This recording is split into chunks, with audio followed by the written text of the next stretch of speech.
and freedom and the Constitution.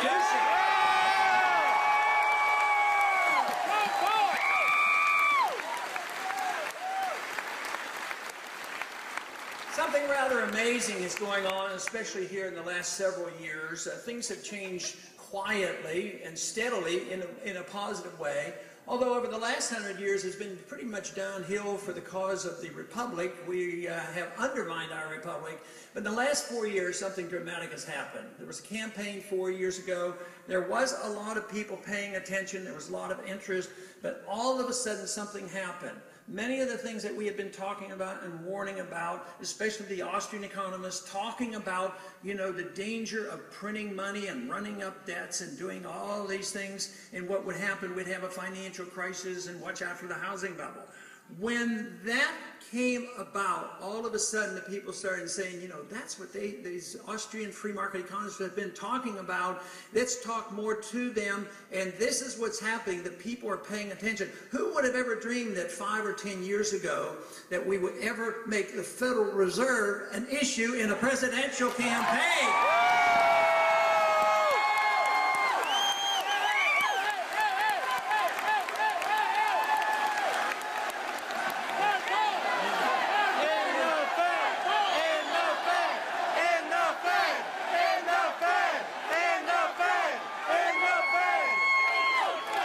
Okay, that's simple. Let's win the election and we'll end the Fed.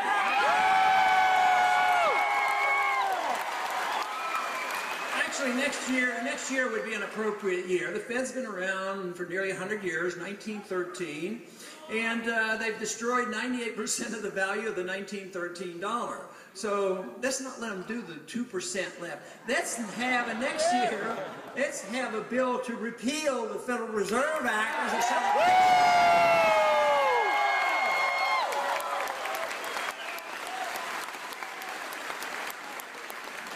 But it has impressed me very much going to the college campuses and talking to people, how many people now understand exactly what the monetary issue is all about. And they understand by looking at a little bit of history and why the founders warned us about the money issue and why they put into the Constitution that the government, the Congress could not print money. They could only use gold and silver as legal tender. And that's what we should do. Only gold and silver.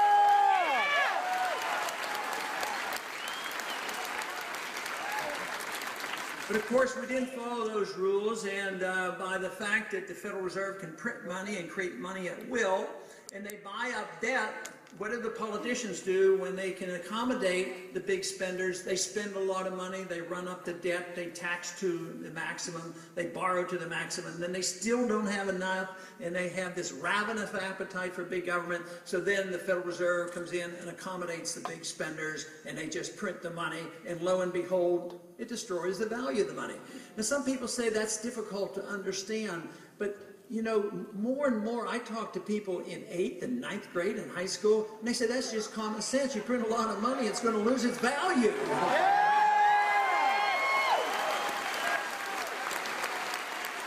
But it's also the mischief that occurs. Government spending money is one issue. But there's two problems. One, they take the money from us. They may take it directly through taxation. They may put the burden on a later generation by borrowing, but they might just print the money. So it's always a burden by taking it out of the economy, and it undermines our productivity in the economy and be able to produce wealth. But doing that is one thing, but the other half, what we really get punished is when they spend the money. I mean, what good do they come out of when they're spending all this money? Yeah! Yeah!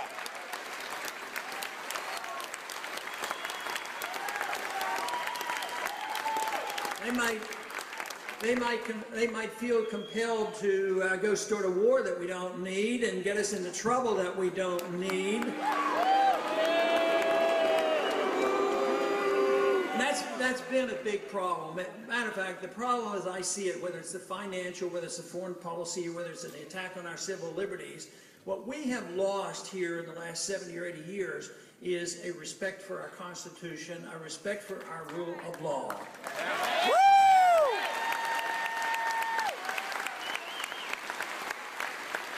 So if we got into trouble by allowing our representatives and our presidents to ignore the Constitution and we get into trouble, why wouldn't the solution be only sending people to Washington who read the Constitution, understand this, and lives up to their oath of office?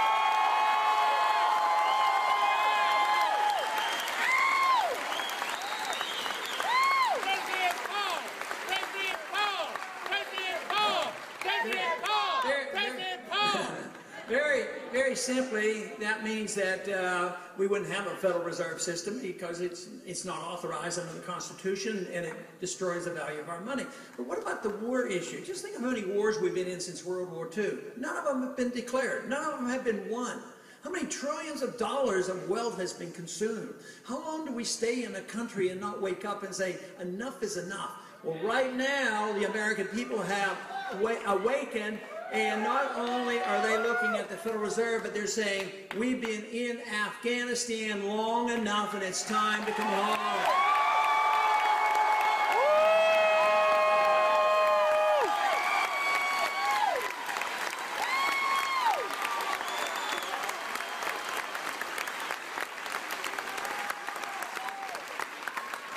War in defense of one's country is proper and necessary, and the President has a responsibility to be Commander-in-Chief.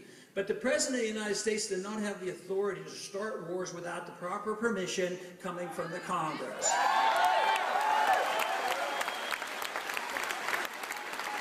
And even today, we have a President. He sent his Secretary of Defense over to the Hill. And Secretary Panetta explained that we don't have to do that. We don't have to get permission. He says we can get legal permission from the United Nations.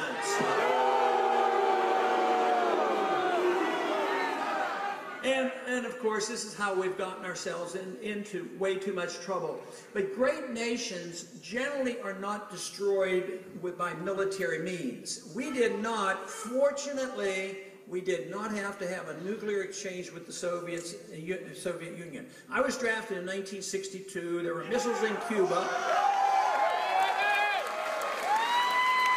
And I served five years in the military. But you know, even under those circumstances of how dangerous it was, you know, at least our president at that time called up Khrushchev and said, maybe we ought to talk this out. And there was an agreement. They take their missiles out of Cuba, and we took our missiles out of Turkey, and we didn't have to fight and kill each other and have a nuclear war.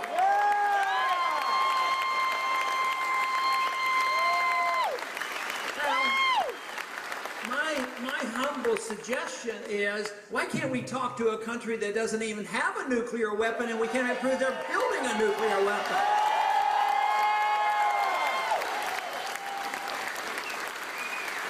This is what the founders advised. In order to get along in the world, you should offer friendship and trade. The more you trade with a country, the less likely it will be that we will fight them. And this is what we should be doing. Just think how much better off we're doing with Vietnam. How many people did we lose? 60,000, and hundreds of thousands, if not 1 million Vietnamese died. The French were there for 10 years. All that effort to tell the Vietnamese what they should do with their government out of fear that they might the whole country go communist. Well, what happened? We lost the war, we left, they didn't go communist, they're trading partners that are ours, they've been westernized, we invest over there, they invest over here. Just think of what was achieved in peace that couldn't be achieved with war.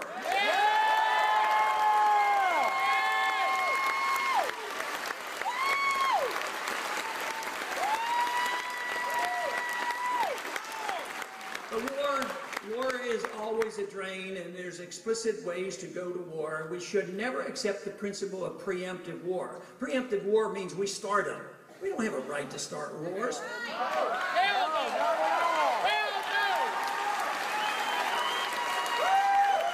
We have an obligation to make our country safe and secure and have a national defense, but you don't do that by using war as the weapon. We have been taught for too long in our colleges